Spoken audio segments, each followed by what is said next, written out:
Bonjour, alors aujourd'hui je vais faire une vidéo un petit peu plus explicative parce que suite à ma dernière vidéo que j'ai fait il y a 4 jours, celle qui s'appelle Sommes-nous en bull run, donc cette vidéo là, eh bien vous avez été nombreux notamment sur Facebook et Twitter à me contacter pour savoir c'est quoi cette boîte et comment on fait pour l'avoir.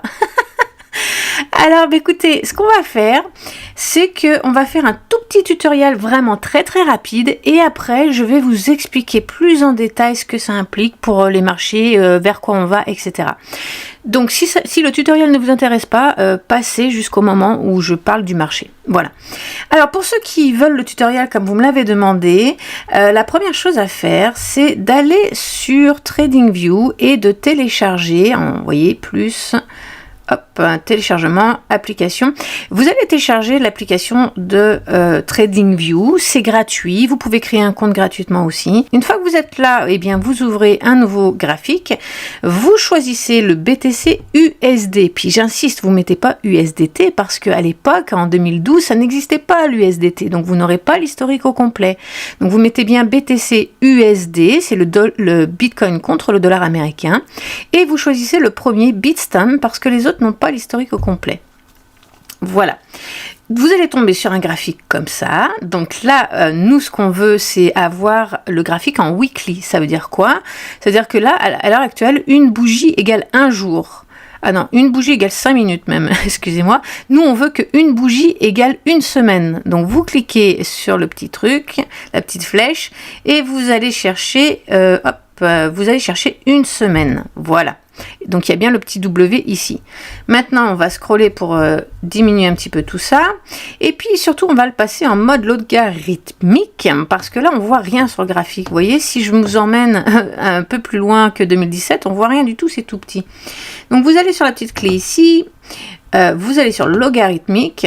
Et là, maintenant, on va avoir tout correctement. Il faut juste scroller pour mettre le graphique correctement. Vous le descendez. Ensuite, vous scrollez un peu au milieu. Là, on rescrolle encore pour avoir le graphique au complet à l'écran. Voilà. Alors, je vais l'agrandir un peu maintenant.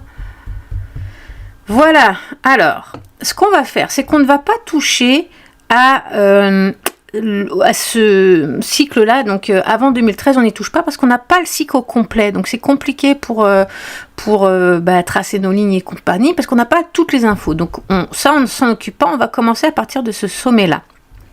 En 2014. Donc hop, on scrolle encore un petit peu pour l'agrandir. Voilà, il faut que vous ayez vraiment tout à l'écran. Voilà.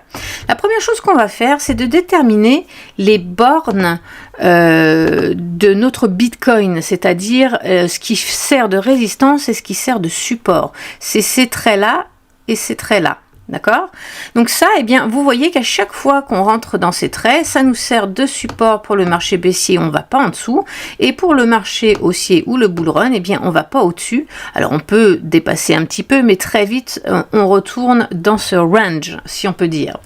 Donc, pour faire ça, eh bien, vous prenez votre graphique, vous allez choisir ici, dans cet outil, l'outil canal parallèle, et puis on va tracer nos lignes. Donc, comme je vous l'ai dit, on ne s'occupe pas de ce sommet-là, on va prendre celui-là. Vous partez donc du haut de la bougie et vous allez l'amener au plus haut du dernier cycle qui est ici. Alors vous allez me dire oui mais là c'est plus bas, mais c'est parce qu'on est en mode logarithmique. Donc nous on sait dans notre tête que le plus haut ça a été la deuxième fois, c'est la deuxième petite montée qu'on a eue. Donc vous l'amenez ici tout en haut de la bougie. Voilà. Vous cliquez et ensuite, eh bien, voyez, ça vous pouvez mettre le deuxième trait. Donc là, vous allez amener le deuxième trait sur le haut de cette bougie-là, la plus haute. Voilà. Ensuite, si vous voulez, vous pouvez lui donner une couleur. Donc en cliquant dessus, vous avez les options qui sont apparues. Alors attendez, est-ce que je peux les descendre ? Voilà, vous avez les options qui sont apparues. Vous allez simplement sur le petit crayon, vous le mettez en rouge. Comme ça, on sait que, attention, quand on arrive dans le rouge, eh bien, on risque de redescendre aussi vite qu'on est monté. Voilà. Ensuite, on va faire notre support. Le support, c'est ce qui nous empêche de descendre plus bas. Donc, même chose, vous cliquez sur le même outil. Et puis, on va aller se mettre sur le bas de la bougie la plus basse. Donc, en 2015, ici. Et on va aller ensuite au plus bas du cycle qu'on a eu, donc en 2022 ici, le plus bas c'est là. Et ce qu'on va faire, on clique une fois, voilà. Et maintenant, ce qu'on va faire, c'est qu'on va amener notre trait sur cette bougie-là pour que cette bougie touche notre petit canal. Donc on le met tout en bas de la bougie, voilà. Et là, eh bien, on le passe en vert parce que c'est un support, voilà. Donc vous voyez que le prix, il oscille entre ces deux résistances. Donc quand on arrive là, on est proche d'un bottom. Quand on arrive là, on est proche d'un top, voilà. Donc maintenant, on a ça. Maintenant, on va aller faire nos résistances. Alors... nos résistances, excusez-moi, nos retracements de Fibonacci, donc les fameuses boîtes. Alors, qu'est-ce que c'est ces fameuses boîtes? Eh bien, c'est les retracements de Fibonacci de 0,618, autant en support qu'en résistance. Alors, je vais vous expliquer tout ça, mais avant, je veux juste faire une petite aparté. Sur mon graphique actuel, les boîtes rouges nous indiquent le bear market et les boîtes vertes vont nous indiquer plutôt le bull run. Mais attention, parce que sur la vidéo que j'ai fait il y a 4 jours, dans celle-là, je vous avais mis des boîtes rouges parce que c'était pour vous montrer qu'il y a un avertissement. Attention, quand on passe cette boîte rouge, on passe en bull run. Donc attention, parce que les boîtes rouges qui sont dans cette vidéo, ici, ne sont pas les mêmes que dans la vidéo que je suis en train de faire. C'est l'inverse, c'est-à-dire que les boîtes vertes ici correspondent aux boîtes rouges de cette vidéo. D'accord? C'est vraiment l'inverse, ne vous plantez pas. Hein. Pourquoi j'ai fait ça? Parce que, comme je vous l'ai dit, hier, il y a 4 jours, j'avais besoin de vous mettre un avertissement. Mais aujourd'hui, j'ai besoin de différencier les boîtes de bear market et les boîtes de bull market.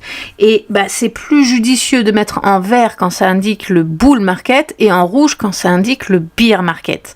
Donc c'est pour ça, ne vous trompez pas, je le redis une dernière fois, les boîtes vertes sur la vidéo d'aujourd'hui correspondent aux boîtes rouges de la vidéo d'il y a 4 jours. Voilà. Alors, maintenant, le retracement de Fibonacci. Déjà, comment on le pose? Après, je vais tout vous expliquer. Je termine juste le tutoriel. Donc, vous retournez sur votre graphique. Vous allez ici dans cet outil. Vous cliquez dessus et vous choisissez retracement de Fibonacci. Là... vous allez aller sur le premier cycle qu'on va observer et vous allez partir de tout en haut, le plus haut de la bougie du haut, et vous allez l'amener à la bougie la plus basse du cycle, donc ici. Alors vous, ça va vous faire par défaut tout un tas de traits. Donc ce que vous faites, vous cliquez dessus, vous allez dans les options en cliquant sur la petite roue ici, et vous allez tout simplement le configurer comme moi, c'est-à-dire vous allez tout décocher. Vous allez cocher seulement le 0,618 et le 0,786. Je suis allée trop vite, je voulais dire vous laissez cocher, voilà, et vous le passez en vert les deux, d'accord? Et ensuite vous cliquez sur d'accord, voilà, donc là ça va vous donner seulement un trait, la boîte verte. Maintenant pour faire les boîtes rouges, eh bien c'est le contraire. On reprend notre outil et on va passer du plus bas pour aller vers le plus haut. Ah, je me suis trompée, j'ai pris un canal parallèle, retracement de Fibonacci, voilà. Vous partez du plus bas et vous remontez jusqu'au plus haut du cycle d'après en fait, voilà. Hop. Et là, eh bien, vous allez dans les options. On ne veut pas du tout le 786. On le décoche. On veut le 0,5. Voilà. Et c'est ça qu'on passe en rouge. Pour la boîte rouge, c'est 0,5 et 0,618 qu'on laisse ouvert. D'accord? Voilà. Donc, quand on dépasse ça, on passe un marché baissier et en vert, on passe un marché haussier. Donc, vous le faites pour chaque cycle. Donc, du bas, du haut, etc. Voilà. Et vous allez enfin obtenir ça par la suite. Ensuite, ce que vous pouvez faire, c'est que vous pouvez faire une petite courbe comme ça qui pourrait vous indiquer plus ou moins si on a fini le bull run ou pas. Je vais vous expliquer, je vous montre une dernière fois comment on fait et ensuite j'explique tout. Voilà, le tutoriel est bientôt fini. Donc pour faire ça, vous allez sur ce petit icône là, vous cliquez dessus et vous allez chercher courbe, l'outil courbe. Et alors, comment on fait? Eh bien, à chaque fois qu'on dépasse la boîte verte à la hausse, mais qu'on la dépasse définitivement, vous voyez par exemple ici, on ne l'a pas passé tout de suite. On est redescendu, on est remonté, on est revenu la tester. Eh bien, c'est à ce moment-là, une fois qu'on est venu la retester, qu'on n'est plus jamais revenu la visiter, vous allez cliquer ici pour mettre votre courbe, le premier point de votre courbe, et vous allez le monter jusqu'en haut du cycle d'après. Voilà, et ça vous donne une courbe. Alors, c'est pas très précis, mais ça vous donne une idée, d'accord? Donc, et vous faites ça, eh bien, pour chacun des cycles. Donc, bah, j'ai pas tracé mes boîtes vertes, mais vous faites ça sur chacun des cycles et vous allez finir par avoir ce genre de graphique. Voilà. Alors maintenant, les petites explications. Comme je l'ai dit, on peut remarquer que par le passé, ça ne veut pas dire que ça sera toujours actuel, mais si on se fie aux statistiques du passé, dans 100% des cas, à chaque fois qu'on a dépassé à la hausse la boîte verte, on est parti en bull run, donc en parabole, c'est la ligne que je viens de vous faire tracer maintenant. Et à chaque fois qu'on a dépassé, le prix a dépassé la ligne parabolique, vous voyez, eh bien on est reparti en marché baissier. Et pour confirmer le marché baissier, eh bien notre boîte rouge qui est donc le support du marché haussier, on peut dire, ou la résistance pour le marché baissier, eh bien quand on le passe à la baisse, c'est officiellement ici, donc une fois qu'on l'a cassé, c'est officiellement ici qu'on est passé en marché baissier. Voilà. Mais nous, avec notre parabole, ça nous permet de nous mettre un avertissement en disant « Ouh là là, attention, on a passé la parabole, il est possible qu'on revienne plus jamais plus haut que ça. » D'accord? Donc, vous pouvez commencer déjà à vendre presque tout ce que vous avez quand on franchit cette ligne, parce que c'est vraiment, c'est le premier signe. Alors, il y a plein d'autres indicateurs, hein. Moi, je vous parle juste de ça. Bien évidemment, on combine tout ça avec d'autres choses, notamment le RSI. Alors, si on voit le RSI, par exemple, eh bien, on voit bien qu'une fois qu'on a dépassé cette courbe, un petit peu quelques temps après, là, vous voyez, on a commencé à descendre. Donc, ce qui est normal puisqu'on descendait. Donc, ça aussi, ça peut être un indicateur. Et vous voyez que quand on passe, le RSI passe la ligne rouge à la baisse, eh bien, tout ça, c'est du marché baissier. Tout ça, c'est de la correction. Après. Mais bon, vous utilisez d'autres indicateurs pour préciser le momentum. Quoi qu'il en soit, dès qu'on franchit ça, faites attention, c'est un des premiers signes. Quand on franchit le rectangle rouge, alors là, c'est le signe définitif, c'est définitif, on ne remontera pas au-dessus. Voilà. Alors, vous allez me dire, il y a des fakes. Oui, on va le voir plus tard. Ensuite, eh bien, ici c'est pareil, on voit qu'on est descendu, ici on voit qu'on pareil, on s'est fait rejeter par les 0,618 et c'est ici que je veux vous emmener au cycle de 2020. Vous voyez qu'on a bien passé cette parabole, mais on a rebondi sur les 0,618 et on a refait un nouvel ATH. Mais je le compte pas vraiment dans le sens où c'est pas vraiment un nouvel ATH qu'on a fait dans le, enfin, oui, c'est un nouvel ATH, mais dans le sens où il y a que 4000 $ qui différencient ce pic de ce pic. Là, on est en mode logarithmique, donc c'est pour ça que ça vous apparaît plus bas ici, parce que c'est comme ça qu'est fait le mode logarithmique. Mais bien évidemment, le sommet, le top ici est plus bas en termes de prix. Vous voyez, là, on est à peu près à 65 000 $, alors que le plus haut ici était à 69 000 $. D'accord? Donc, pour moi, c'est pas vraiment un nouvel ATH, c'est juste qu'on allait chercher des liquidités, des trucs comme ça, qu'on a fait un beau M au passage et qu'on est reparti en marché baissier. Mais, honnêtement, ça n'aurait pas changé grand-chose. Si vous aviez pris le risque de garder vos avoirs, ça n'aurait pas changé grand-chose à 4000 $ près. C'est pas ça qui vous aurait rendu riche. Et vous n'aurez pas pris le risque de tomber. C'est-à-dire qu'on aurait pu très bien ne pas rebondir, faire comme toutes les autres fois et tomber directement au marché baissier. Donc, vous voyez, cette parabole elle est très importante parce que vraiment, elle nous indique une bonne phase où potentiellement le prix pourrait s'arrêter. À chaque fois aussi, on le fait correspondre avec notre résistance ici. Si la parabole, on la traverse ici en milieu du cycle, je crois que ça a été le cas, voilà, ici, bien évidemment, c'est pas la fin du cycle. On est encore très loin de notre résistance en haut, vous comprenez? Et même chose pour le RSI. Bon, on verra en monthly, c'est pas pratique en weekly. Voilà, donc ça c'est très important, ça nous donne des signes avant-coureurs, ça veut pas dire que c'est parfait, ça veut dire que ça nous met bien en alerte et qu'on fait très attention à ça. Voilà. D'autant plus que si vous regardez bien, la boîte rouge et la boîte verte, à chaque fois qu'on rentre dedans, à la hausse, je veux dire, eh bien, on n'y retourne jamais, en fait. Alors, sauf ici, mais ça, c'est le pic du Covid, donc on pourrait peut-être parler d'exception, ou pas, parce que on voit bien qu'elle est venue retester notre support qu'elle n'avait pas retesté avant. Donc, c'est peut-être tout à fait normal. Enfin, en tout cas, en termes de technique, c'est tout à fait normal, parce que c'est là où je voulais vous emmener, c'est que avant de casser la boîte verte, on aura toujours retesté notre support, d'accord? Ça, c'est très important. On le voit ici, on le voit ici, ici, ici, ici, vous voyez? Même chose ici, on a, avant de partir à la hausse, on a retesté notre support une dernière fois. Donc, c'est très important de bien comprendre ça. Là, on voit que présentement, on a retesté notre support ici. On l'a testé une fois, deux fois, trois fois, 4, 5, 6 fois. Donc, on est mûr, on peut monter. On l'a testé 6 fois, c'est bien correct. On en a en masse, comme on dit ici. Donc du coup, eh bien, c'est fort possible qu'il n'y ait pas de correction, qu'on ne soit pas obligé de venir retester le vert ici. D'autant plus que je vais vous en parler tout à l'heure. Moi, je ne pense pas qu'il y ait une correction qui arrive, mais chacun son opinion, vous ferez la vôtre. Alors, je voulais vous montrer en monthly, ce qui est important. Donc, vous changez d'unité de temps et vous passez en une bougie égale 1 mois. Et là, je veux vous montrer quelque chose avec justement les autres indicateurs complémentaires. Donc, ça c'est le RSI. Vous pouvez l'obtenir, alors attendez que je déplace ça, voilà, en cliquant sur l'indicateur en haut, et puis là dans la liste vous allez choisir RSI, et puis pour ça, ça s'appelle la MACD. Donc même chose, vous allez dans l'indicateur, dans le moteur de recherche, vous tapez MACD et vous pouvez le mettre. Voilà.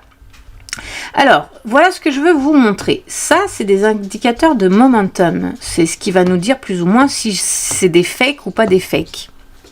C'est-à-dire des fausses cassures ou pas des fausses cassures. On voit très bien qu'en monthly, à chaque fois qu'on dépasse donc les 80 de RSI, eh bien c'est une confirmation qu'on est en marché haussier et on y reste tout le temps du marché haussier. Quand on commence à redescendre et surtout à passer en dessous du 80, mais surtout en dessous de cette ligne rouge, qui est une moyenne mobile, eh bien attention, le marché baissier pointe son nez.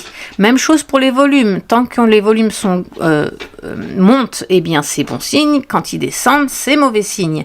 Et pareil pour la MACD avec les croisements. Alors je ne sais pas si on va bien le voir là. Hop, oui, ici, vous voyez, on a eu la ligne bleue qui a croisé à la baisse la ligne rouge, ce qui a coïncidé avec justement la MACD qui est devenue rouge. Et si on regarde quand c'était, eh bien, on voit, boum, pile poil quand on est allé chercher notre boîte rouge. Après, bien évidemment, avoir dépassé la parabole. Donc, vous voyez, tous ces indicateurs mis bout à bout nous indique, attention, le marché aussi est fini. On est allé toucher la ligne supérieure de notre résistance. On a touché la boîte rouge.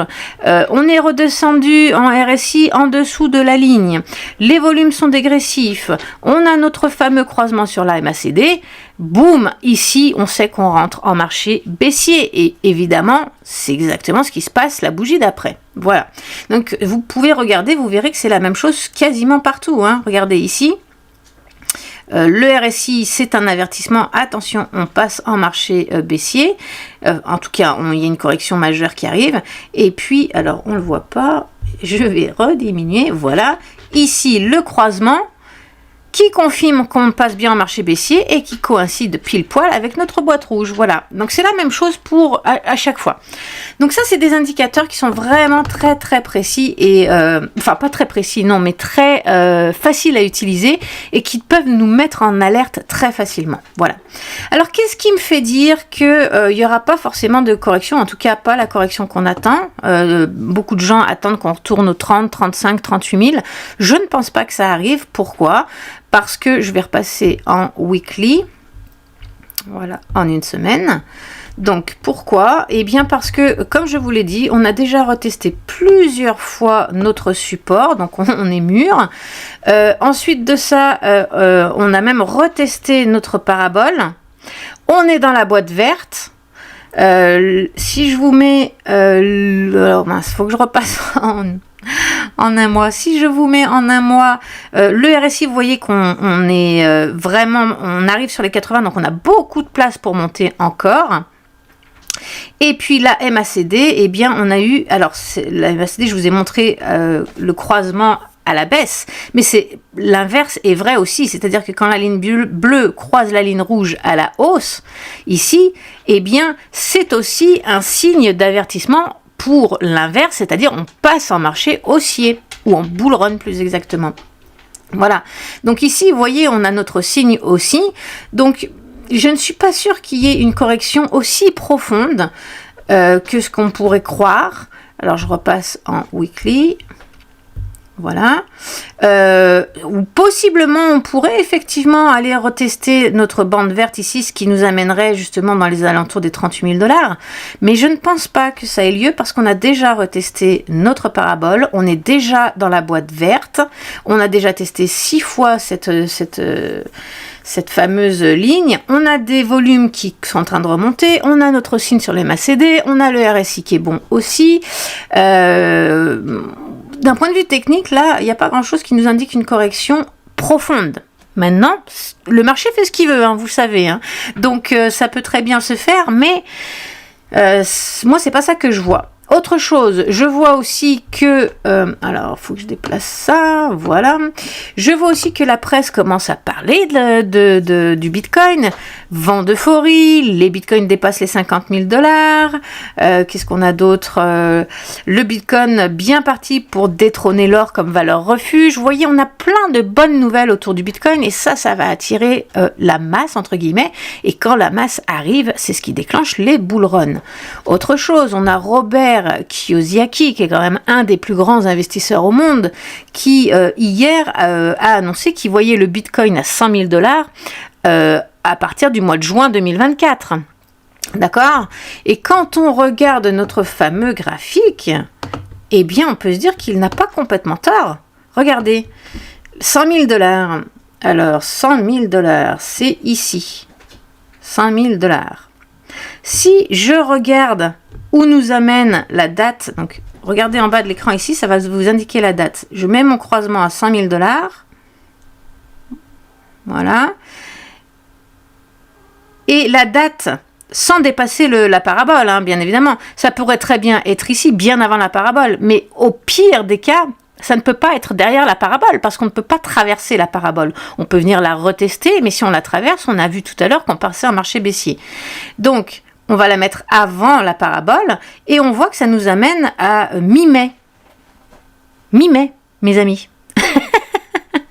Donc ça peut aller très vite. Alors ça, bien évidemment, c'est à condition qu'on passe la boîte verte à la hausse. Si on ne passe pas la boîte verte à la hausse, on en reparle. Parce que du coup, il va falloir redéplacer la parabole, parce que la parabole, on va l'adapter avec les bas de marché, avec les bas des bougies. Donc pour l'instant, elle est comme ça, mais si on range pendant un petit moment dans la boîte verte, eh bien, il faudra déplacer notre parabole. Vous comprenez? Et donc ça va nous déplacer le temps aussi. Donc pour le moment, rien n'est sûr, mais au jour d'aujourd'hui, si on touche à rien et que tout se passe super bien, c'est fort possible qu'au mois de juin, on soit effectivement dans les 100 000. Par contre, attention aussi, pourquoi je vous ai dit qu'on pourrait aller retester la parabole? Parce que les 100 000, c'est un prix psychologique énorme. Énormément de gens s'attendent à ce que le prix aille toucher les 100 000 et corrige. Même il y a beaucoup de gens qui croient que le top, le nouvel ATH sera les 100 000 $. Moi, je pense qu'on va aller beaucoup plus haut que ça. Mais peu importe, là n'est pas la question. Ce que je veux dire par là, c'est que quand on va arriver aux 100 000, il y a de fortes chances qu'on corrige et qu'on aille justement retoucher cette parabole. Voilà. Je pense qu'on a fait le tour. Maintenant, où est-ce que le prix du Bitcoin pourrait aller? Eh bien, ça dépend. Il pourrait aller entre le bas de la borne de notre résistance ici et le haut de notre borne ici. Et puis, ça va dépendre de combien de temps on met. On pourrait aller faire une moyenne avec la moyenne du petit trait bleu que vous voyez ici, qui se trouve à près aux alentours des 200 000 $, entre 200 et 250 000 $. Possiblement, ça pourrait même monter plus haut. Ça dépend combien de temps on met pour y aller. Et ça va être ma dernière partie, justement, le temps. Donc là, si on laisse cette parabole telle qu'elle est aujourd'hui, ça nous amène justement au mois de juin 2024. Moi, je trouve ça beaucoup trop court. C'est impossible qu'on ait un bull run que la fin du bull run se calme dans 2 mois, 3 mois. Pour moi, c'est inconcevable. Donc, cette ligne, je vais sûrement être amenée à la déplacer dans le futur. C'est correct. Mais si on la déplace pas tant que ça, imaginons que à l'automne 2024, le bull run soit fini. Qu'est-ce que ça implique? Ça implique beaucoup de choses. Ça implique que nos cycles sont fuckés. On veut pas voir ça. Nous, ce qu'on veut voir, c'est plutôt un truc comme 2017, vous voyez, où on est monté très vite, en l'espace de quelques mois. Hein. Vraiment, on est parti là, c'était quoi? C'était septembre et on a atteint notre objectif en février. Donc, ça a mis 6 mois à peu près. 6 mois à monter. Et après, qu'est-ce qu'on a fait? On a mis 9 mois, je crois, ou 8 mois pour aller rechercher un nouvel ATH. Donc, on a vraiment rangé là pendant 8 mois. Alors, peut-être, possiblement, qu'on ferait la même chose, ce qui pourrait expliquer justement qu'on soit tant en avance que ça dans le cycle. Auquel cas, bah oui, peut-être que d'ici cet été, peut-être au mois de juillet, parce qu'en plus, le mois de juillet, souvent, il y a des corrections. Donc, peut-être qu'on peut aller jusqu'au mois de juillet chercher un ATH, et puis par la suite, ranger comme on a fait en 2020, pas en 2017, excusez-moi, en 2020, aller essayer de trouver un nouveau sommet, alors soit plus haut, soit plus bas, ça je ne sais pas, mais c'est possible que ça se fasse en 2 fois du coup. Si on monte aussi vite là, c'est possible qu'on le fasse en 2 fois. Si on tarde et qu'on déplace cette parabole, alors du coup on retombera peut-être sur nos pattes, voilà. Il est trop tôt pour le dire, donc je vous tiendrai au courant. En tout cas, faites attention à vous, prenez bien ces indicateurs au sérieux, parce que même si vous indiquent pas complètement le top et que c'est pas une certitude, ça vous met en alerte, en tout cas au bon moment. Voilà, soyez éveillés. Alors, eh bien écoutez, abonnez-vous à cette chaîne, ça récompense mon travail, ça me fait super plaisir, ça permet à mes vidéos d'être boostées par l'algorithme de YouTube, donc n'hésitez pas, partagez, likez, abonnez-vous, et puis nous, eh bien on se voit dans une prochaine vidéo. Bye!